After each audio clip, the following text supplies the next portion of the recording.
गांधी तीर्थ, निसर्गाच्या सानिध्यात महात्मा गांधींच्या जीवनावरील जगातील पहिले मल्टीमीडिया म्युझियम. आजच भेट द्या. गांधी तीर्थ, जैन हिल्स, जळगाव. अधिक माहितीसाठी www.gandhifoundation.net वर विजिट करा. नमस्कार. जळगाव जिल्ह्यासाठी कोरोना 19च्या बाबत काही राज्यस्तरावरून आरोग्य विभागाचे काही गाईडलाईन आलेले आहेत, तर ते मी आपल्याशी शेअर करतोय. दिनांक 28 मे 2025 या तारखेपर्यंत पूर्ण देशामध्ये जवळपास 1621 कोविड-19चे रुग्ण आढळून आल्याचे आपल्याला कळवण्यात आलेले आहे. तर यामध्ये जवळपास 6 राज्यांचा समावेश आहे. तर यामध्ये केरळ, महाराष्ट्र, दिल्ली, गुजरात, तामिळनाडू आणि कर्नाटक या राज्यांचा समावेश आहे.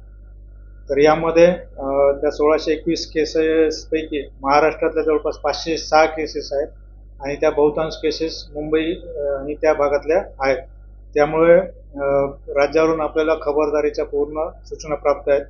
तर यामध्ये भविष्यात ही रोगाची जी लागण आहे ती वाढू नये आणि त्याकरता आपण यंत्रणा पूर्णपणे तयार राहावी असं यामागचा उद्देश आहे.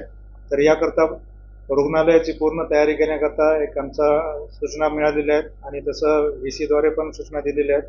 यामध्ये विशेषतः ऑक्सिजनची व्यवस्था, मेडिसिनची व्यवस्था, व्हेंटिलेटर, बेड्स, PSA प्लांट याची पूर्ण तयारी करणे, तसंच त्याचं मॉक ड्रिल घेण्याकरता पण आम्हाला सूचना प्राप्त आहेत. यामध्ये कोविड-19 मध्ये आपण जसं पाहतो की श्वसनाचे आजार असलेल्या व्यक्तीमध्ये कोविड-19चं प्रमाण दिसून येतं. तर त्याचं एक सर्व्हिलन्स करण्याकरता पण गाईडलाईन दिलेले आहेत. यामध्ये सारी आणि ILR या प्रकारचे काही रुग्ण जर असतील तर त्यांचे कोविड-19 साठी तपासणी करण्याबाबत सूचना केलेल्या आहेत. आणि यासोबतच सर्व जनमानसामध्ये भीतीचं वातावरण होऊ नये याकरता या आजाराचे बाबत प्रसिद्धी प्रचार याबाबत सूचना दिलेल्या आहेत. म्हणजे वेळीच ही साथ आटोक्यात येईल आणि याचा